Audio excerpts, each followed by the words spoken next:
اگر میری زوجہ گھر کا کام کرتی ہے، یہ بھی ضمناً آپ کو بتا دوں، بہنیں تو بڑی خوش ہوں گی، چھلانگیں لگائیں گی، عورت پر گھر کا کام کرنا واجب نہیں ہوتا، قضان، آپ اس پہ سختی نہیں کر سکتے، بلکہ اگر بچی ایسے گھر سے آئی ہے جہاں وہ پکا ہوا کھانا کھاتی تھی، خانسامہ وغیرہ تھا، اور اسے پکانا نہیں آتا، تو آپ کو پتا ہے شرعی مسئلہ کہ شوہر پہ اس کو پکا ہوا کھانا دینا واجب ہے، پکا ہوا کھانا۔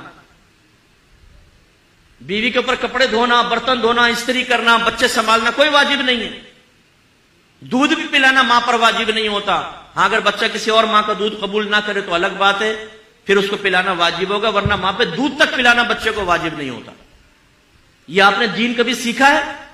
بیچاری ساری بہنیں ہماری چولہے کے سامنے کھڑی ہو کر 4-4 5-5 گھنٹے میں ڈشیں تیار کرتی ہیں، اور جب کھانا آپ کے سامنے لے کر آتی ہیں تو آپ لات مار کے کھانا پھینک دیتے ہیں، یہ بنا کے لائیے، نمک تیز ہے، بوٹی گلی نہیں، مرچیں تیز ہو گئی، کہاں ہے آج کل تیرا ذہن؟ انہیں بتاؤ کہاں ہے، پوری رپورٹ دو سارے دن کی، کہاں ہے ان کا ذہن؟ تمہیں استری شدہ کپڑے مل رہے ہیں، تمہارے بچے وہ سنبھال رہی ہے، تمہارے ہاتھ پاؤں تک وہ دبا رہی ہے، جب تم فریاد کرتے ہو اور فرمائش کرتے ہو چائے بن کر تمہارے سامنے آ جاتی ہے، وہ نوکر نہیں ہے ہماری، وہ اگر یہ کام کرتی ہے تو اس کا احسان ہے۔ ہم نے جب شریعت کو سیکھا تو ہم نے اپنے گھر میں یہ چیز واضح کر دی۔ میری بیٹی، میری ماشاءاللہ زوجہ بھی عالمہ ہے، اور پوری دنیا میں بہت سارے ممالک سے لوگ ان سے پڑھ رہے ہیں، سارے بچے میرے عالم مفتی بن رہے ہیں، بچی بھی میری وہ عالمہ بن رہی ہے، ہم نے تو گھر میں ایسا ماحول بنا دیا۔ لیکن اب آپ کہیں گے مفتی صاحب جب ہم بیوی کو کہہ دیں گے تو اس پہ واجب نہیں، وہ کہاں کام کرے گی؟ کرے گی۔ انہیں یاد دلائیں کہ بی بی فاطمہ رضی اللہ تعالیٰ عنہ پر بھی واجب نہیں تھا، لیکن گھر کا سارا کام خود ہی کرتی تھی وہ۔ لیکن اب میں جو آپ کو سمجھانا چاہ رہا ہوں، اگر ایک بیوی پہ کوئی چیز واجب نہیں تھی، اس میں کوتاہی ہوئی، کیا آپ کے لیے جائز ہے کہ آپ اس کے منہ پہ تھپڑ مارے، اسے ماں بہن کی گالیاں بکے کہ آپ کے کپڑے پہ استری کیوں نہیں کی؟ اگر وہ چائے بنانا بھول گئی تو کیا آپ کے لیے جائز تھا اس کو لات مارنا؟ اگر ہے تو لائیے شریعت کی دلیل پیش کریں، ورنہ میدان محشر میں گرفت کے لیے تیار رہیں۔ اللہ تعالیٰ نے ایک آزاد مخلوق کو آپ کے تابع کیا ہے، وہ غلام یہ کنیز نہیں تھی، آزاد مخلوق کو آپ کے تابع کیا ہے۔ اس کا کیا مطلب ہے؟ وہ آپ کی کوئی غلام یہ کنیز تو نہیں بن گئی کہ آپ جس طرح چاہیں اس کے ساتھ رویہ اختیار کریں۔ میدان محشر میں حساب کتاب ہوگا۔ میرے آقا نے اپنے آخری خطبوں میں اہم ترین باتیں کی، اسی سے اندازہ کر لیں کہ کتنی اہم بات ہے کہ سرکار نے ارشاد فرمایا، اللہ تعالیٰ نے تمہاری بیویوں کی شکل میں ایک کمزور مخلوق کو تمہارے تابع کیا ہے، میں تمہیں تمہاری بیویوں کے معاملے میں ہمیشہ تمہیں اللہ سے ڈراتا ہوں، تم اللہ سے ڈرتے رہنا، ان پر ظلم مت کرنا۔ حضرت عمر فاروق رضی اللہ تعالیٰ نے کہا سرکار کی بارگاہ میں حاضر ہو، یا رسول اللہ جب تک ہم مکے میں تھے ہماری عورتیں ہمارے سامنے بولنے کی ہمت نہیں کرتی تھی، لیکن جب ہم مدینے میں آئے تو یہاں انصار صحابہ جو مدنی تھے ان کی ازواج ان کو جواب دیتی ہیں، یعنی کوئی ہے بات تو کوئی بدتمیزی نہیں، بہر ادب میں رہ کر۔ تو کل میری زوجہ نے بھی مجھے جواب دیا، سرکار مسکرا دیے، اور آپ نے شاید فرمایا کہ عمر عورتیں ٹیڑھی پسلی سے پیدا کی گئی ہیں، اگر ان کو سیدھا کرنے کی کوشش کرو گے تو یہ ٹوٹ جائیں گی، ان کو ایسے استعمال کرو۔ عمر فاروق رضی اللہ تعالیٰ عنہ 6.5 فٹ کا قد، یہ لمبے چوڑے لہیم شہیم، اور آپ کے کہہ رہے ہیں میری زوجہ میرے ساتھ ایسا کر رہی ہے، سرکار فرما رہے ہیں اللہ نے ان کو ایسا ہی پیدا کیا ہے۔ اس سے بھی ذرا سمجھیے، بعض اوقات زوجہ ایسی ہی ہوتی ہے کہ اگر وہ فرض کر لے کہ آپ سے کوئی بات سخت کہہ دی، کچھ کہہ دی، آپ کے نبی نے کتنی پیاری تلقین کی ہے، درگزر کرو، اپنے یہ ڈھولے شولے بیوی پہ مت آزماؤ کہ جیسے اس نے کہا ایک تھپڑ مارا اس کے منہ پہ لکیریں چھاپ دی اور چلو جی بیٹھ جاؤ اب آرام سے، اب آئندہ کر کے بتا ذرا تو ٹھیک ہے آپ نے بدماشی کر لی۔ لیکن یہ تو ایک فطری تقاضا ہوتا ہے، بعض اوقات انسان کی زبان سے کچھ نکل جاتا ہے۔ آپ کی بہن بھی اگر اپنے بہنوئی کے ساتھ کرے گی، فرض کر لیں، تو کیا آپ بہن کو گھر میں بلا کے تماچا اس کو بھی کھینچ کے ماریں گے کہ تو نے کیسے اپنے شوہر کے ساتھ کی؟ نہیں، آپ تو اس کا پردہ ڈھکیں گے، آپ کہیں گے بھائی یہ بتاؤ میری بہن گونگی ہے کیا؟ تم ظلم کرتے رہو، وہ سہتی رہے، خاموش رہے، کچھ نہ کرے۔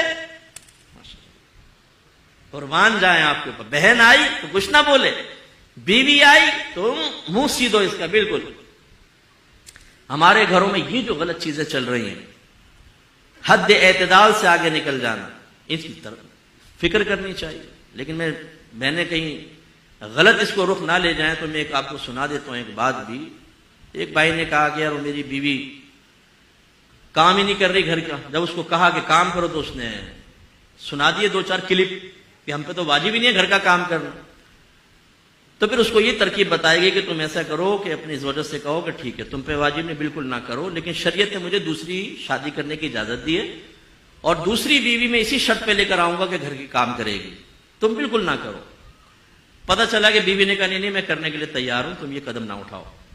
تو یہ بہنوں کو بھی چاہیے دیانتاً گھر کا کام کرے. لیکن میں جو آپ کو سمجھانا چاہ رہا ہوں، اب یہ دیکھیں، میری والدہ ابھی فوت ہوئی ہیں، والد بھی تھے والدہ. ہم نے زوجہ کو صاف بتا دیا تھا کہ آپ پر ہمارے ماں باپ کی خدمت کرنا واجب نہیں ہے، لیکن ماں باپ سمجھ کے کریں گی تو آپ میرا دل جیتیں گی، ہماری دل جوئی ہوگی، خوشی ہوگی. نہیں کریں گی ہمیں کوئی شکوہ نہیں ہوگا آپ سے. یہ کلیئرلی ہمیں میسج دینا لازم ہے تاکہ ہمارے بچے بھی اس کو سیکھیں اور سمجھیں. تو آج اگر ہماری زوجہ گھر میں کوئی کام کرتی ہیں، زیادہ کام کرتی ہے، ہم دسترخوان پہ بیٹھے ہوتے ہیں، بچوں سے کہتے ہیں اپنی والدہ کا شکریہ ادا کرو کہ انہوں نے 4 گھنٹے چولہے کے سامنے کھڑے ہو کر تمہارے لیے کھانا بنایا، تمہارے کپڑے دھوئے ہیں، ہر چیز پہ شکریہ ادا کرتے ہیں، اس کی عادت بناتے ہیں تاکہ قدر و قیمت رہے.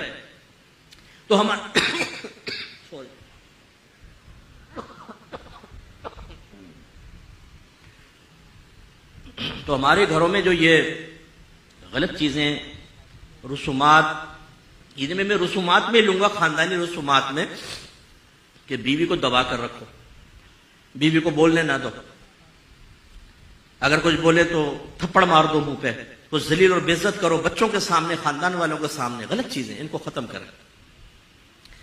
اسی طریقے سے میری بہنوں سے میری گزارش کہ اللہ تعالیٰ نے شوہر کا بہت حق رکھا ہے. بعض بچیاں ایک ایسے گھر سے تعلق رکھتی ہیں جس میں وہ دیکھتی ہیں کہ ہر دفعہ امی ابو کو دبا لیتی ہیں، اور ابا جان جو ہیں وہ عزت بچاؤ مہم پر ساری زندگی چلتے رہے، عزت بچاؤ مہم، عزت بچاؤ مہم. وہ بیچارے بدتمیزی کر رہے، بیویوں کہتے ہیں چھوڑو یار، خاموشی سے نکل گئے. وہ بیٹی جب یہ کرتی ہے آبزرو، تو اس کا ذہن بن جاتا ہے کہ مجھے بھی ایسا کرنا ہے.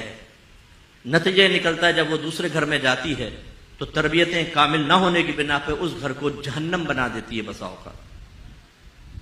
یہ یاد رکھیں، ہمارے گھر کو بچیاں ایسی سن رہی ہیں، نبی کریم صلی اللہ علیہ وسلم نے شوہر کا بڑا حق بیان فرمایا. ایک بچی شادی نہیں کر رہی تھی، اس کے گھر والے اسے نبی کریم صلی اللہ علیہ وسلم کے پاس لائے. یا رسول اللہ یہ شادی نہیں کرتی. سرکار نے فرمایا تم کیوں شادی نہیں کرتی؟ اس نے سرکار کی زبان اقدس سے ہی نکلوانا چاہا، وہ جانتی ہوگی. تو اس نے کہا رسول اللہ آپ بتائیں کہ شوہر کا بیوی پر کیا حق ہے؟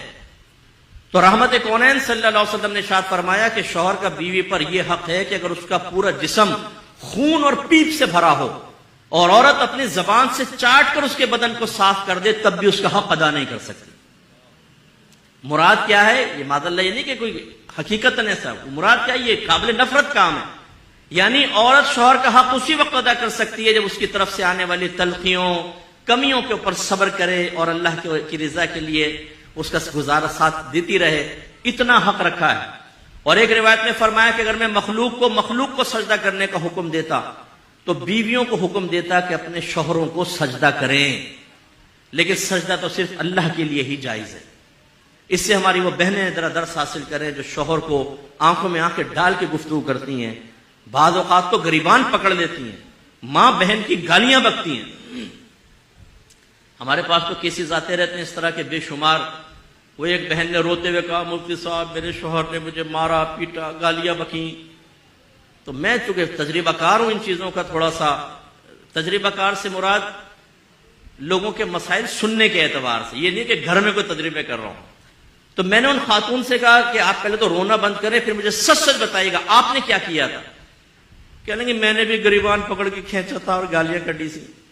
لو جی بھیا آپ نے کیا کیا؟ یہ تو یہ ہمارے یہاں چل رہا ہے. ایک مخصوص کمیونٹی ہے ہمارے ملک میں، اس سے تعلق رکھنے والی ایک بچی تھی. اس نے اپنا بتایا کہ میں نے شوہر کو زمین پہ پٹک دیا اور چھری اس کی گردن پہ رکھ دی اور میں نے کہا دے 3 طلاق. اس نے 3 طلاقیں دے دی. مفتی صاحب ہو گئی 3 طلاقیں. اب بھولے پن کی انتہا دیکھیں آپ، اور اس کی شیرنی کی بہادری دیکھیں آپ.